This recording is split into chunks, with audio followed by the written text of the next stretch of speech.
우리가 밭에 이렇게 씨앗을 심고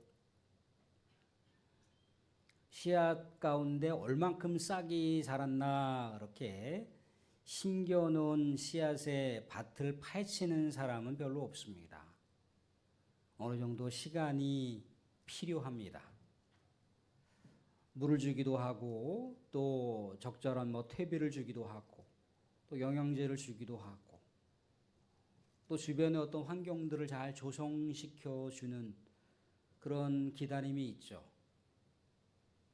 소망 가운데 며칠 이렇게 기다리면 처음에는 아무런 변화도 없던 그 땅에 정말 손톱보다 더 작은 아주 싱싱하고 생그러운 그런 새싹이 나는 것을 우리가 보게 됩니다. 뭔가 소망 가운데 기다린다라고 하는 것, 그것은 의미가 있는 겁니다. 소망 가운데 기다림을 갖는다라고 하는 것은요, 뭔가 확신이 있기 때문에 기다릴 수가 있다는 거예요. 사랑하는 성도님들, 이 땅 가운데 예수님의 다시 오심을 기다린다라고 하는 건 언제 오실지 모르니까 그냥 세워라 내워라 하면서 허송세월을 보내는 것이 아니라는 거예요. 다시 오실 예수님을 우리가 맞이하기 위해서 삶을 늘 언제나 정돈하게 준비하고 또 가지런하게 하고 그 주님 오실 것을 또 사모하면서 우리가 기다린다는 거예요. 예수님은 분명히 이 땅 가운데 다시 오신다라고 약속을 했습니다. 그 약속을 상기하면서 그 주님을 소망 가운데 기다리는 것, 그것을 우리는 성경에서 믿음이라고 얘기를 합니다. 믿음 가운데 예수님을 기다리는 거죠. 예수님은 아직 오지 않으셨습니다. 그런데 반드시 이 땅 가운데 오신다고 약속을 하셨다는 거죠. 사랑하는 성도들, 예수님께서 이 땅 가운데 다시 오시게 되면 어떤 일이 일어날까요?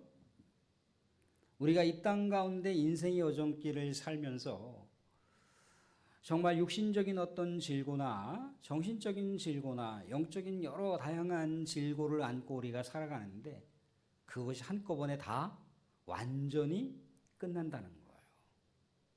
완전하게 회복이 된다는 거죠. 그 모든 것으로부터 완전하게 자유케 되는 겁니다. 그러니까 예수님께서 이 땅 가운데 오셔야만 된다는 거죠. 우리가 경험하는 이 땅 가운데의 아픔과 괴로움과 또 헤어짐과 우리의 인생의 끝자락에서 우리를 가장 두렵게 하는 죽음마저도 우리 예수님께서 이 땅 가운데 오시게 되면 모든 것으로부터 완전한 평화, 완전한 자유, 완전한 해방을 우리가 누릴 수가 있게 된다는 거예요. 그러니까 예수님께서 이 땅 가운데 오신다라고 하는 것은 절대적인 희망 대세일 수밖에 없다는 겁니다. 희망 대세를 갖고 오실 예수님을 기다린다라고 하는 것은 진정한 우리 성도에게는 의미가 있습니다.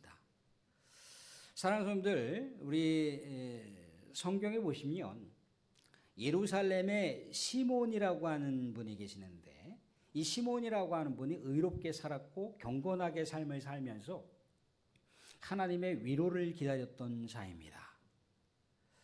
그도 인생의 파란만장한 격정의 세파를 헤치면서 얼마나 그 삶이 고단했겠습니까? 얼마나 힘들었겠습니까? 나이가 이제 들어가면서 하나님께서 부르실 날이 얼마 남지 않았다라고 하는 것을 또 감지하는 그런 상황 가운데 성령께서 시몬에게 하나님의 영으로 충만하게 하시고 그에게 계시를 내려주었습니다. 이스라엘의 진정한 위로자, 이 땅 가운데 구원자이신 예수 그리스도의 오심을 시몬이 마주하게 될 것이라는 거예요. 그때까지는 시몬이 하나님의 부르심을 받지 않는다는 거죠.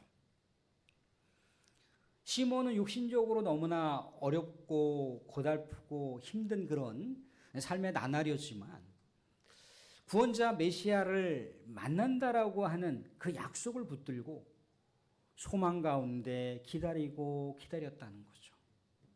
마침내 아기 예수가 태어났습니다. 유대인들이라고 하면은 정결 규례에 따라서 8일 만에 할례를 행해야 되는데 그 정결 규례를 지키는 아기 예수를 마리아가 안고 있는 장면을 시몬이 바라봅니다. 아기 예수를 시몬이 안으면서 뭐라고 얘기를 하냐면 주제시여 주님이시여 이제 내가 우리 하나님께서 말씀하신 대로 저를 평안히 놓아주시옵소서. 하나님께서 말씀하셨던 대로다가 구원자 예수를 만났으니 이제 이 고단한 삶 속에서 하나님 불러주십시오. 저의 생명을 취하십시오. 라고 하는 그런 기도의 내용을 우리가 볼 수가 있습니다. 시몬의 소망 가운데 기다림은 예수님의 오심을 마주하는 이 땅 가운데 하나님의 역사를 이루었다는 거죠. 의미 있는 시간이었고 복된 기다림이었다는 겁니다. 사랑하는 성도들, 예수님의 다시 오심은 반드시 이루어집니다. 그 약속의 말씀을 신뢰하시면서 소망 가운데 예수님을 맞이하기 위해 준비하는 우리 모두가 되실 수 있기를 주님의 이름으로 축원드립니다. 오늘은 소망 가운데 다시 오실 예수님을 기다리라고 하는 제아의 내용으로 말씀을 나누고자 합니다. 소망 가운데 주님을 기다렸던 오늘 성경에서 두 인물을 볼 수가 있습니다. 12년 동안 혈루증을 앓던 여인이 소망 가운데 예수님을 만났습니다. 예수님을 통해서 완전히 그가 치유되고 자유케 되었다는 거죠. 또 한 인물은 자신의 사랑하는 딸이 죽음을 통해서 커다란 절망의 상실감 가운데 빠질 법도 한데 그렇게 절망의 도가니에 헤어나오지 못한 것이 아니라 그 상황 속에서 소망 가운데 주님을 바라보았던 또 한 사람이 있습니다. 회당장이라고 하는 사람이죠. 역시 절망 가운데서 주님을 소망하며 또 믿음으로 고백하는 가운데 우리 주님의 놀라운 은혜를 경험하는 장면을 우리가 말씀 가운데 보게 되더라는 거죠. 먼저 사랑하는 성도들, 혈루증이라고 하면 말 그대로다가 이 사람의 이 혈관 조직이 터져버려서 이게 피가 계속해서 흐르고 멎질 않는 겁니다. 계속해서 피가 흐르는 거죠. 이 혈루증을 앓던 여인이라고 하여 어디 백방으로 자신의 그 병을 치유해 보려고 노력하지 않았겠습니까? 수많은 명의를 만났을 것이고 막대한 또 비용을 지불해서라도 그 혈루증으로부터 낫고 싶은 그런 마음이 간절했겠죠. 낫질 않는 거예요. 그런데 오늘날처럼 이 혈루증이라고 하는 이 병이 낫지 않는 것으로 그냥 그렇게 고생하는 차원이 아니라는 거예요. 율법에 의하면 이 혈루증이라고 하는 건 뭡니까? 정결규례상 부정한 병입니다. 부정하다라고 하는 것은요, 사람들과 관계할 수 없어요. 사람들과 격리가 되어야 됩니다. 그러니까 사람들과도 교제를 하지 못하고 하나님께 간절하게 소망 가운데 아프고 괴로운 심정을 토설하고 싶은데 하나님의 성전을 출입할 수가 없어요. 사회적으로도 완전히 관계가 단절되었고 영적으로도 관계가 단절되는 그런 비참한 인생의 삶을 살아갈 수밖에 없는 처지가 바로 이 혈루증을 앓던 여인이라는 거예요. 그것도 자그마치 12년 동안 앓았다는 거잖아요. 그런데 어느 날인가 갑자기 복음을 듣습니다. 굿뉴스를 들어요. 예수님이라고 하는 분이 있는데 예수님이라고 하는 분이 정말 많은 환자들을 만져주시고 안아주시고 위로해주시고 격려해주시면 환자들이 회복이 된다는 거예요. 환자들이 위로를 받는다는 거예요. 환자들이 새 소망의 삶을 소송케 되는 그런 은혜의 역사가 일어난다라고 하는 그 소식을 이 혈루증을 앓던 여인도 접하게 되는 겁니다. 얼마나 예수님을 사모했겠습니까? 얼마나 예수님을 소망했겠습니까? 소망 가운데 예수님을 기다리다가 드디어 예수님께서 이 혈루증을 앓던 여인이 살고 있던 그 근처에서 많은 사람들에게 하나님의 나라의 귀한 그 메시지를 전한다라고 하는 소식을 들었어요. 이 혈루증 앓던 여인이 이제 예수님을 향해서 나아갑니다. 그런데 아까 말씀드린 대로다가 혈루증이라고 하는 이 부정한 병은 공개적으로 사람들 앞에 나설 수가 없습니다. 공개적으로 나서는 즉시 어떻게 됩니까? 정결규례법을 어겼기 때문에, 율법을 어겼기 때문에 많은 사람들이 돌매질을 해서 죽일 수도 있어요. 근데 죽음을 각오하고 예수님께로부터 간절하게 치료함 받고 싶었던 것이 이 혈루증을 앓던 여인이었다는 거예요. 그래서 목숨을 걸고 율법을 어긴 죄로 내가 맞아 죽는 일이 있더라도 예수님을 만나리라 라고 하는 필사의 각오로 많은 인파들 속에 예수님의 뒤에 가서 옷자락을 살짝 만졌어요. 그런데 말씀 가운데 보니까 오늘 21절에 이런 말씀을 볼 수가 있습니다. 21절 보시면 이는 제 마음에 그 겉옷만 만져도 구원을 받겠다 함이라. 이는 제 마음에 그 겉옷만 만져도 구원을 받겠다 함이라. 혈루증 앓던 여인의 마음이 예수님의 옷자락이라도 만지면 내가 치료함 받을 수 있겠구나. 내가 병으로부터 완전히 자유로울 수 있겠구나라고 그렇게 마음속에 생각을 했다라고 하는데 받을 것 같다라고 하는 요 단어가 성경 원화상 능동태로 되어 있는 것이 아니라 수동태로 되어 있어요. 여인이 그런 마음을 품었지만 본인이 의식적으로 그 마음을 품었지만 이미 앞서서 예수님께서 그런 마음을 이 여인에게 불어넣어 주셨다는 거예요. 소망 가운데 예수님을 기다리며 믿는다라고 하는 것도요. 우리 주님의 영이 그 마음을 그런 사모하는 마음을 우리 주님께서 그 마음을 인도하시지 않으면 그 마음을 가질 수가 없어요. 이 얘기는 뭐냐면 이 혈루증 앓고 있던 여인이 의지적으로 예수님을 찾았긴 찾았지만 그 앞서서 이미 예수님께서 이 혈루증 앓던 여인의 이 고통과 비참함에 대한 그 모든 마음을 긍휼한 마음으로 사랑하는 마음으로 자비한 마음으로 이 여인을 치료해 주겠다라고 이미 예수님께서 작정을 하셨다는 거예요. 이게 예수님의 영혼 사랑의 계획입니다. 그 예수님의 겉옷자락만이라도 만지면 낫겠다라고 하는 마음을 조차도 예수님께서 불어넣어 주셨다는 거예요.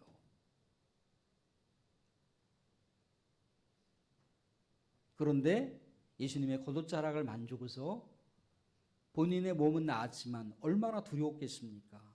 얼마나 떨렸겠습니까? 많은 사람들은 이미 혈루증 앓고 있던 여인이 부정한 병을 앓고 있던 여인인데 갑자기 만인들에게 나타났다는 거예요.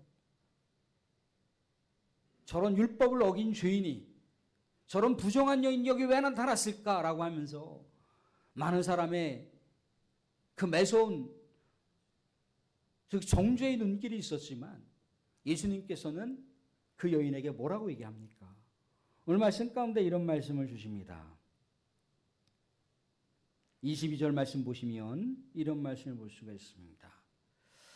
예수께서 돌이켜 그를 보시며 이르시되 따라 안심하라. 내 믿음이 너를 구원하였다 하시니 여자가 그 즉시 구원을 받으니라. 예수님의 놀라운 은혜의 말씀. 많은 사람들은 비판과 정죄와 부정한 여인이 감히 어디라고 함부로 나섰다라고 그렇게 날카로운 시선을 그 여인에게 보내고 있었지만 예수님께서는 그윽한 사랑의 눈빛으로 그것도 자애로운 그 이름으로 따라 안심하라.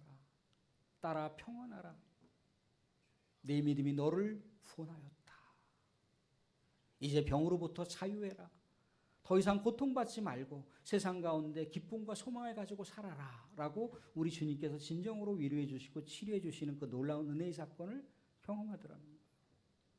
소망 가운데 예수님을 바라봤던 이 혈루증 앓고 있었던 이 여인의 이 고통을 예수님께서 다 품으시고 인생의 새로운 소망과 인생의 새로운 비전을 주셨다는 거죠. 우리는 이 예수님을 기다리는 겁니다.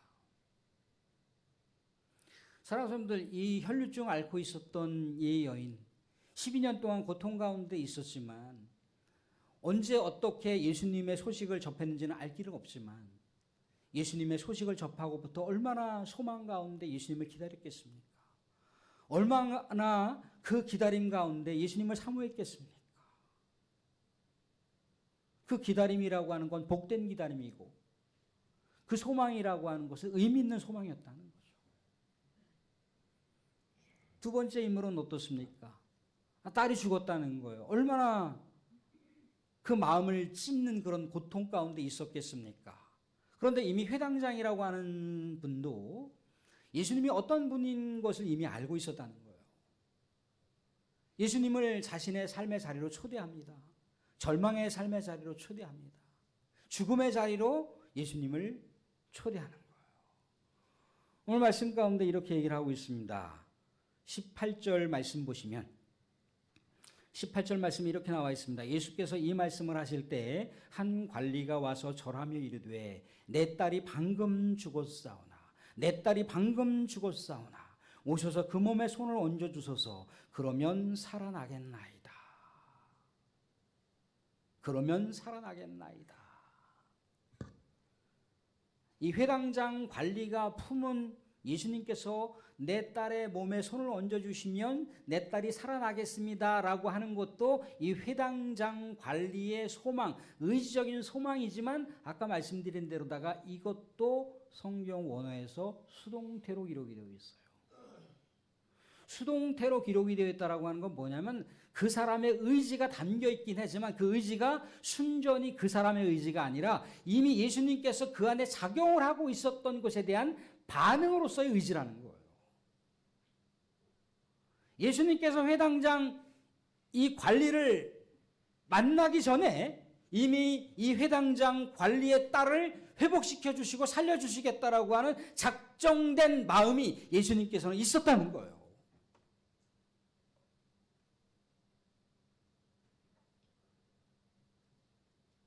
짜오라고 그랬어요. 짜오라고. 예수님께서 하시면 하실 수 있습니다.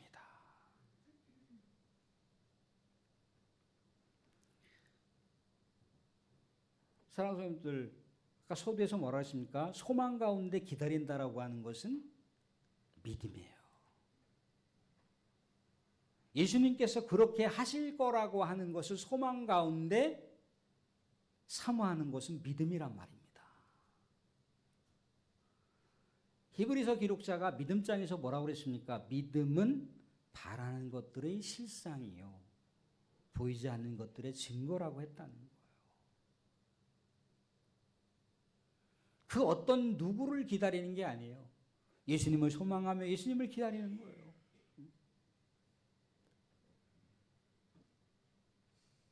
우리가 소망 가운데 정말 1000년이라고 하는 세월이 2번 지나가고 있잖아요. 그죠? 1000년이라고 하는 세월이 어쩌면 3번 지나갈 수도 있는 그런 상황이지만 예수님께서는 반드시 이 땅 가운데 오신다고 약속하셨다는 거예요. 그것이 지리멸렬하다 할지라도 예수님께서 반드시 오신다라고 하는 것. 그때가 아버지만이 아시지만 그때를 모르지만 그 약속하신 말씀을 인내하며 소망 가운데 기다리는 것. 그것이 진정한 깨어있는 믿음이라는 거예요.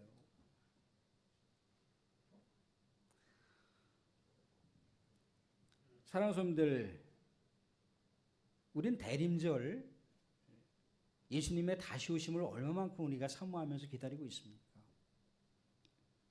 물론 이미 오신 예수님을 우리가 기다린다라고 하는 것은요, 이미 약속의 말씀 가운데 기록되어 있기 때문에 우리의 믿음을 다시 환기시킬 수가 있고 우리의 믿음의 그 모습을 다시 한번 정돈하고 다시 한번 쇄신시켜 나아갈 수 있는 기회가 얼마든지 있다는 거예요.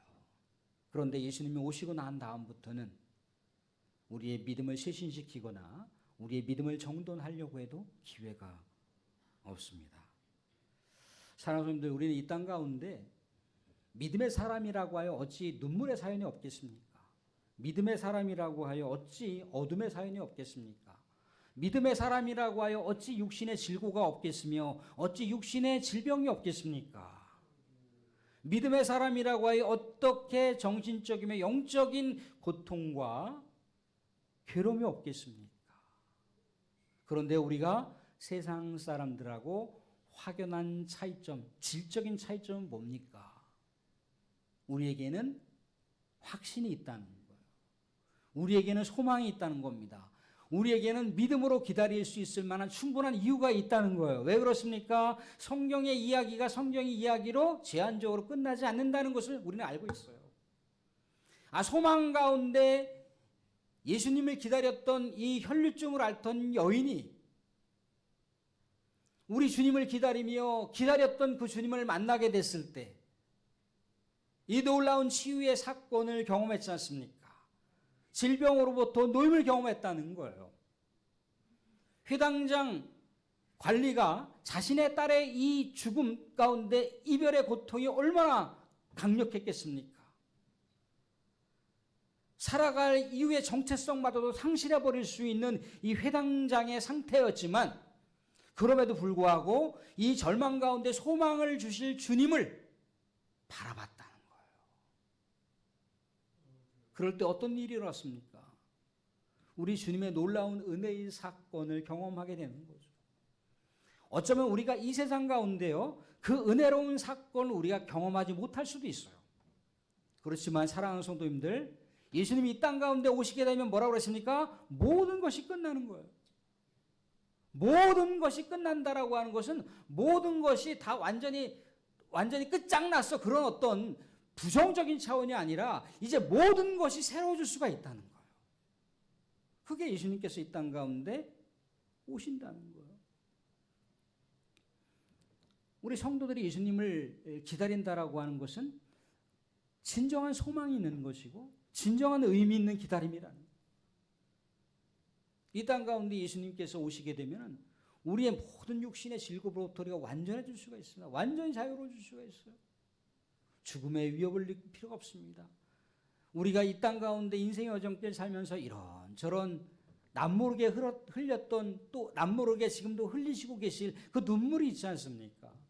예수님께서 다 닦아주시고 품어주시고 고단했지 수고 많았지 그러면서 안아주시고 등을 다독다독 거려주실 거라는 거예요. 그 예수님을 우리가 기다리는 거예요. 사랑하는 성도들, 우리 소망 가운데 다시 오실 예수님을 기다릴 충분한 이유가 여기 있습니다. 사랑하는 성도들, 말씀을 맺겠습니다. 소망 가운데 다시 오실 예수님을 믿음으로 고백하며 기다리실 수 있기를 바랍니다. 소망은 반드시 우리에게 회복과 생명과 영원한 구원으로 우리에게 다가올 것입니다. 그 소망의 역사, 그 놀라운 구원의 역사, 그 영생의 역사를 맞이할 수 있는 그 놀라운 은혜로운 우리 성도들의 인생의 여정길 되실 수 있기를 주님의 이름으로 축원드립니다. 기도하겠습니다.